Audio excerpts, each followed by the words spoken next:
Hello पिला माने Utkal एजु hub को तुम मानक स्वागत। आज आम देखा पिले इतिहासर आधार गुड़िक कौन कौन सब रही। देख पिले जेकोसी जिनस लिखापी कहा तो ऊपर गोटे डिपेंड करने को पड़ो कौटू तो आम गोटे पाइबा खबर तापर तो बही लिखा आम जेहेतु जानिले पूर्व क्लास रे इतिहास कौन गप नुह सी कौन वास्तव जिनसर समाहार अतीतर घटना गुड़िक आम कौटू तो गोटे प्रूफ रूप से पाइले लिखा से कौन पिले इतिहासर आधार गुड़िक दरकार कौन इतिहास काल्पनिक कहानी नुहे यह प्रमाण करा जाई पारुथिबा तथ्य उपरे आधारित अनेक गुड़िए प्राचीन आधार आम इतिहास संपर्क में जानीपारू।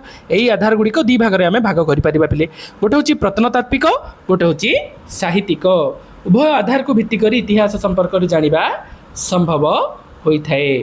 प्रत्नतात्विक आधार कौन पिले ना विभिन्न स्थान विभिन्न समय माटी उपरे प्राचीन माटी तले भी प्राचीन आउ जुगर बहुविध ऐतिहासिक वस्तु अवशेष देखा मिले सेगुड़िक प्राचीन कालर विभिन्न कार्यकलाप घटनावली उपर आलोकपात करे। यही प्रत्नतात्विक आधार गुड़ी चारि भाग में भाग करा जाई पारिबो। वेरी वेरी इंपोर्टेंट पिले आम माटी तलु बा माटी उपर जदि किछि पाइबा से ऑब्वियसली कौन होइतिबो हेले तो किछि लिखित आकार में मिल ना तो को मंदिर फंदिर कलाकृति बाहर ना कौन सी मटेरियल मुदीटे कि पाउंजी कि गोटे कौन मिल ना जदि किसी कॉइन मिल जोटा राजा समय प्रचलित थिला आउ एते पुराना जिनस माटी सब तो मिसी जाइथिबो ना धातुर किछि हेबो जदि किछि लिखित आकार जदि कोठी बही रूप में रही हठात मिलू मिलू मिल जाई पारे। तो याकू चारि कैटेगरी कराई पिले खोदित लेखा बा लिपि कीर्ति बा कलाकृति भौतिक अवशेष आउ मुद्रा गोटे गोटे विषय देखा। देख खोदित लिपि ए प्रकार तुम तालपत्र देखि पिले बहुत समय एठी विभिन्न भाषा राजा मानकर विवरणी बा मंदिर विवरणी बा समय सारणी किछि भी लिखाई थाए अतीतर विभिन्न घटना कार्यकलाप शासन प्रणाली सामाजिक प्रथा परंपरा चलणी इत्यादि माटीर टाइल और इटा तंबापत्र पशु चमड़ा लुगा स्तंभ मंदिर कांथ पत्थर गछर पत्र छाल तथा तालपत्र लिखा जाउथिला।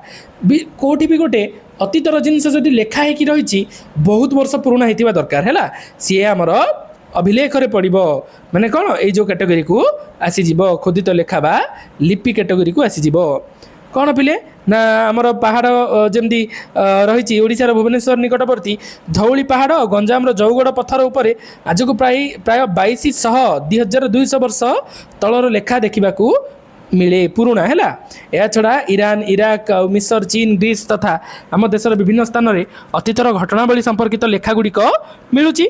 कीर्ति और कलाकृति पिले पूर्व राजा माने निजर कौन कारुकार्य खटेकी निजर माने कौन से माने से समय समसामयिक मिस्त्री मानक व्यवहार करिकी निजर कौन मंदिर निर्माण करुले देवता मानक पई विभिन्न प्रकार जोठी से समयर कला कारुकार्य सबू खोदित होइकी रही। आम देशर अनेक ऐतिहासिक कीर्ति जमती मंदिर दुर्ग राजप्रसाद स्तूप मठ सब तैयारी होइछि ए सबुर निर्माण समय निर्माण कर्तांकर विषय में आम जानीपारू। या छड़ा ए सबू सेते बेलर सामाजिक सांस्कृतिक वैज्ञानिक धार्मिक चिंताधारा उपरे गुरुत्व दौथुला पिले। तुम अंचल कौन सब अच्छी ये हूँ तुम चित्र हूँ कौन उदयगिरी पहाड़ रे थिबा हाथी गुंफार। नेक्स्ट आसला कौन तुम देख भौतिक अवशेष प्रत्नतात्विक खननरू अनेक माटीपात्र धातुपात्र हाथ हथियार अलंकार अस्त्रशस्त्र मूर्ति इत्यादि मिलता है। एगुड़ी को अध्ययन कले अतीतर घटना और कीर्ति संपर्क में आम अनेक तथ्य पाई थाउ।